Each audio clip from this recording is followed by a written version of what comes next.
Hello everyone and welcome. My name is Tim from the Camp Compound and today we're going to look at the fallout of the FTX crash and burn. Now, in front of us we have the Bitcoin US dollar 1 week chart and here we see the big old crash of BTC after everything came out with FTX. What is important to note is that the herd, the masses, the regular traders are yelling and screaming for lower prices, maybe 10, 12, 14k.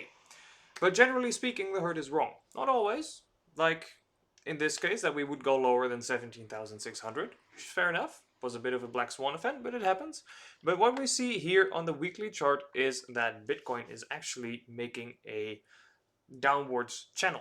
Not even quite a proper channel because you see it's a bit at an angle, so it's kind of a wedge between a wedge and a channel. And we have made a perfect little bounce from the supporting trend line as well as from a strong or relatively strong support. Lost my words there for a second. Then we also see that Coinbase, which we are on, this is Binance, well, don't matter. But we do see that there is the highest trading volume spike right here. That could just be because people are moving from FTX to other places with the funds that they could have. But generally speaking, such a spike does generally indicate a bottom indicator. That was the word indicator once too much, but that doesn't matter. We do see that here we have a spike of volume, and that generally shows like a trend is overextended. We generally also have it at the top somewhere. We don't see it properly here currently, but you do see it here in the bottom of the summer, and you see it here in, well, of course, the COVID crash here in 2018, approximately around there. Could still go a bit lower, but the chances are that we might just see a bounce first. Also because the average trader is very deep in shorts, which just basically invites institutions to go short squeezing to stop or to hunt the stop losses. Now, it could be that we go all the way back up towards the channel or the top of the channel. Doesn't have to be necessarily, because we do see that that is, well, near the 20,000, and that might be a bit much for the market at the moment. Just do know that if we do hit the 20,000 or around that area, like 19,500 to 20,000, we have to keep in mind that this trend line is here and we might reverse. So don't get too happy just yet. But what would be generally acceptable is if we go to 18,500, which would be the low of the range, and then, my apologies, and then we turn back towards the 16,000 and maybe even try and break through this pattern here, because that would be a shortfall, which is generally the first indicator that a channel or something is about to break. A shortfall means that we don't manage to reach the other side of the pattern, and that shows that the other side is, or the other side of bulls or bears, depending on which way we're going, is getting stronger and getting ready to break. Now, it could also be that we see a bounce towards the trend line and then go back for a shortfall in the other direction and move back up. Regardless, keep your heads on your shoulders and keep your wits about you. That is just the 1 week chart. We also see a divergence forming right here, which is generally a good extra little indicator that there is at least some hope for further development upwards over the coming days, weeks. Depends a little bit on what news comes out, because that is the other side. Which other crypto companies are about to die off because they needed the money from FTX and the investments, etc. So those are kind of the two narratives that we've got going on. The first one is there's still fallout coming. There's still a lot of companies that may or may not announce bankruptcy with a myriad of consequences down the line, which could send us lower, or the herd is so incredibly focused on going lower that we can actually start a counter move due to some confluence of bullish factors that are kind of like showing in the market. Those are kind of the two things that I'm looking at. We could also just have the third way, which is just going sideways, let everything bleed out, and then slowly move back up as the next halving kind of comes in, and we just continue the cycle. Those would be my guesses. Currently, that's kind of what I am looking at. So now you know what sort of news to look at. If there is news about, well, companies going under, you know, well, there's a good chance that we'll go down. If we kind of strand at 18,500, you know, like, oh, this is not great. But on the other hand, if no news comes out and we move towards the 19 to 20,000, you know, hey, maybe, just maybe, we're about to surprise some people. So now you know. That's why you subscribed, right? It helps us out a great deal. A like too, I think. I have no idea how the YouTube algorithm works, but it would be greatly appreciated if you would like press those two. Anyway, moving on, if we zoom in, that is enough about the ego of Mr. Bankman-Fried. If we zoom in onto the daily chart, then we see some lines that I scribbled here this morning, which kind of start to look like Nordic runes.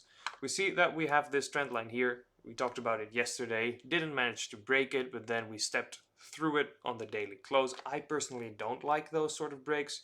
Kevin doesn't mind them as much. To each trader their own style.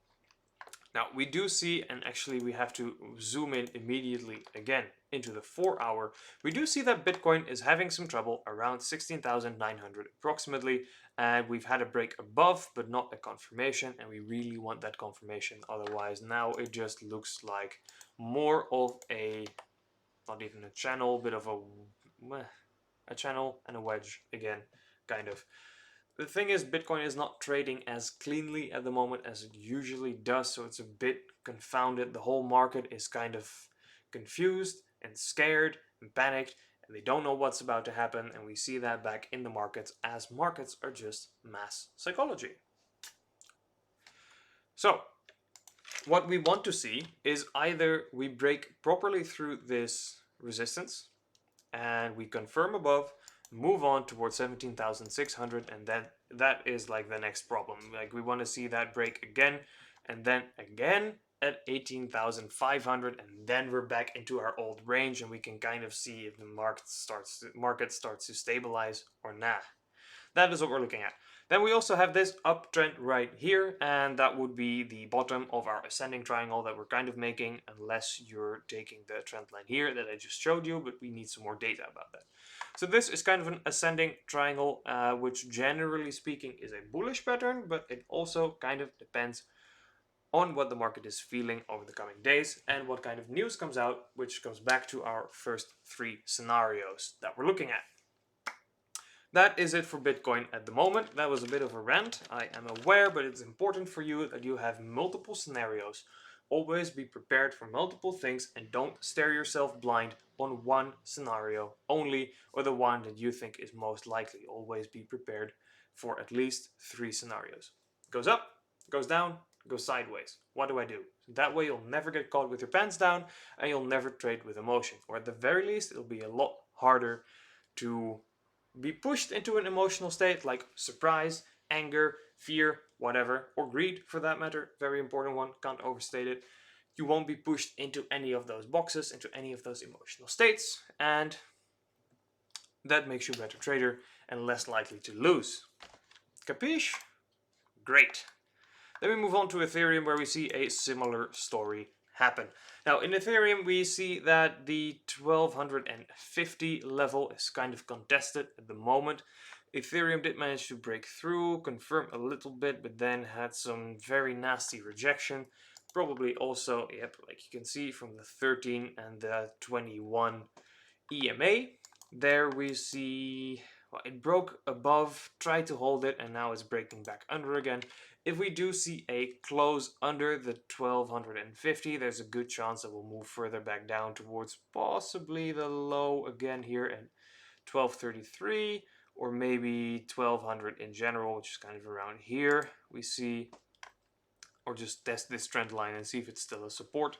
It has moved away from the trend line a bit, so it's not as good of a support as the market has kind of started to let that go. But we will see if it still reacts. That is kind of what we're looking at in Ethereum. if Ethereum manages to keep the 1250, there is of course still the opportunity of moving up towards 1340 to 1370. That's kind of a resistance area, and then we have the 200 EMA hanging around at 1400. So 1400 to 1425 is kind of a rough area for Ethereum to get through, but that is still very far away. First things first, we need to keep that 1250, and preferably we need to keep that 21 EMA. Otherwise, the chances of going lower will increase. So that is what we are looking at in Ethereum. We see that DYDX is kind of cooling down a little bit as well. There's too many lines here. I apologize. Well, I kind of need them for the moment. But we do see that DYDX is kind of cooling down. It's starting to break out from its channel as we were talking about. We see that the channel turned into a wedge. This is exactly what I mean with the shortfall. We had a channel, was perfect.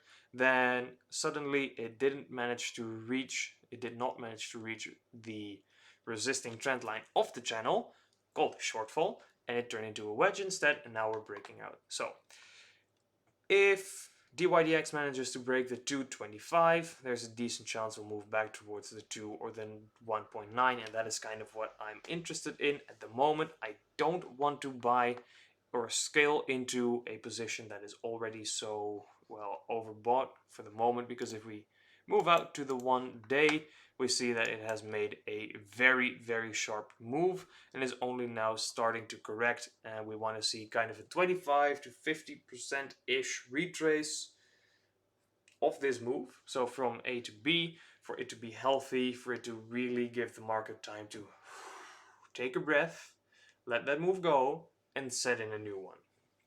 That is what we're looking at. So that 2 to 1.9 is about the area that we're looking at. We do see that Solana is still kind of holding up decently. It's not great. It's still making a new low, and it is being somewhat rejected above this support. Prox. It's not a great support, I will readily admit, but it was the best we had at the moment.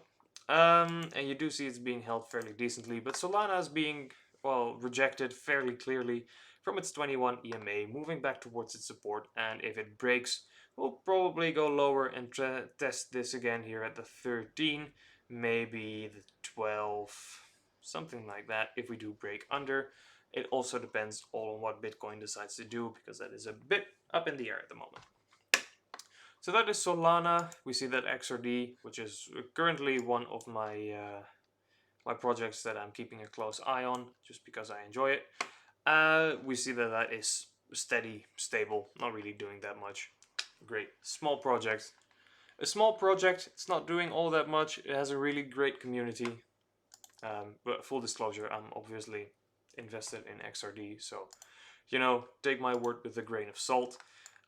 We do see that Aave, which we got into at about 558.5, which is my bad because I saw it a bit earlier and I called it a bit too late, which is a shame. Yeah, well, at the very least we are in profit, currently about 4%, and that is not too great, but it's decent. We see that Aave also managed to break its 21 EMA and is now trying to hold it. Aave has generally been fairly strong compared to the rest of the market. There is some exposure between Aave and FTX, so hopefully that won't continue to fester too much, but it seems like Aave is doing all right. So it's still trading fairly cleanly as well, which is wonderful. I like to see that. If we look at CRO, that is also trying to recover but making a wedge. If you don't know, CRO had some issues with their reserves, or not so much issues. People just didn't really like what they were doing with it. So just to be sure, they dumped their CRO and they got their money off the exchanges. But it seems that they really were just idiots and not necessarily malicious. That being said, CRO is still being rejected from the 21 EMA. It's trying to hold 13, but we'll see if that works. If it does, it might go back to the 6, or yeah, the 6.5, or even the 6. if that happens, it might be interesting to get a little bit of exposure. And that is kind of it for right now. Hopefully you've learned something. Hopefully you have a bit of an idea of how to go through the coming weeks and days. This could be a bit of a slog to get through if like a true deep winter chill really sets in and we go sideways for the next couple of months. That's going to be extremely boring. But, you know, use that time to get a little better, to study up, to try some new trading techniques. Because if you can trade in a bear market, you can definitely trade in a bull market, because if you can keep your boredom under control, you can probably keep your greed under control. That's just really important stuff, and we would love to help you with that at the Common Compound. So, if you're interested, follow the link in the description below.